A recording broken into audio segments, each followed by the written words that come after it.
अस्सलाम वालेकुम। एक गरीब लकड़हारा जंगल के करीब रहता था। वो रोज़ जंगल में जाकर लकड़ियाँ काटता और उसे शहर में ले जाकर बेच देता था।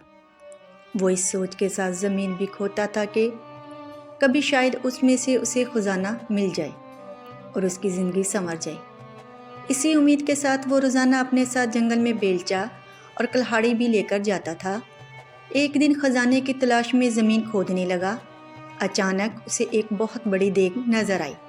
वो इस देग को देखकर बहुत खुश हुआ और दिल ही दिल में सोचने लगा, लगता है कि इस देग के अंदर कोई खजाना छुपा हुआ है।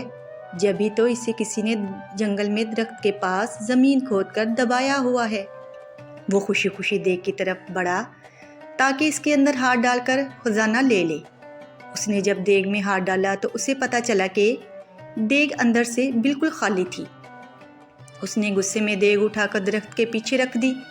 कुछ देर बाद वो खजाने की तलाश में ज़मीन खोदता रहा, लेकिन उसके हाथ कुछ न आया। उसने गुस्से में कुल्हाड़ी उठाकर दरख्त के पास फेंक दी और थक हार कर दरख्त के करीब बैठ गया। अचानक उसकी नज़र देग पर पड़ी। उसने देखा कि वो कुल्हाड़ी इस देग में जा गिरी थी और अब देग में 100 कुल्हाड़ियाँ मौजूद थीं। वो इन कुल्हाड़ियों को देखकर बहुत हैरान हुआ। साथ ही उसे ये भी समझ में आ गया कि ये देग कोई आम सी देग नहीं, बल्कि ये कोई जादुई देग है। जब भी तो इसकी एक कुल्हाड़ी 100 में तब्दील हो गई है। वो खुशी खुशी इस देग को उठाकर घर में ले आया।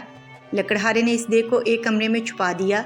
रात के वक्त उसने जादुई देग को दोबारा आजमाने के लिए उसमें आम डाला। थोड़ी देर बाद उसने देखा तो देग में 100 आम मौजूद थे। अब तो उसका यकीन पुख्ता हो गया कि ये वाकई कोई जादुई देग है। वो इस देग से सोने के सिक्के वगैरह निकालकर उन्हें बेचता रहा और अमीर हो गया। अमीर होने के बाद वो दूसरे गरीबों की मदद किया करता था। उसके पास अगर कोई गरीब शख्स आता था तो वो कभी उसे खाली हाथ नहीं लौटाता था। यही वजह है कि वो मुल्क भर में अपनी सखावत की वजह से मशहूर हो गया। उसके अचानक अमीर हो जाने और जादुई देग की कहानी हर जगह फैल गई।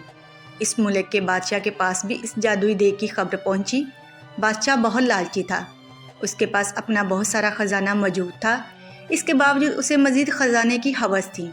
उसने सोचा कि ये देग अगर उसे मिल जाए तो उसके ख़जाने में मज़ीद इजाफा हो जाएगा। इस सोच के साथ बादशाह ने हुक्म दिया कि लकड़हारे और इसकी देग को महल में लाया जाए। खादम गए और बादशाह के हुक्म की तकमील की और लकड़हारे को देग समेत पकड़कर महल में ले आए। लकड़हारे से बादशाह ने वो देग ले ली और उसका मुआयना करने लगा। अचानक वो अपने कदम ना संभाल सका और उसका पाँव देग में जा पड़ा। अब जादुई देग की वजह से 100 बादशाह निकल आए। एक जैसे बादशाह एक असली बादशाह था, बाकी जादुई थे। वो सब देग के हसूल और लालच की वजह से एक दूसरे से लड़ने लगे। यूँ सब ने एक दूसरे को जादुई देग के लालच में कत्ल कर डाला।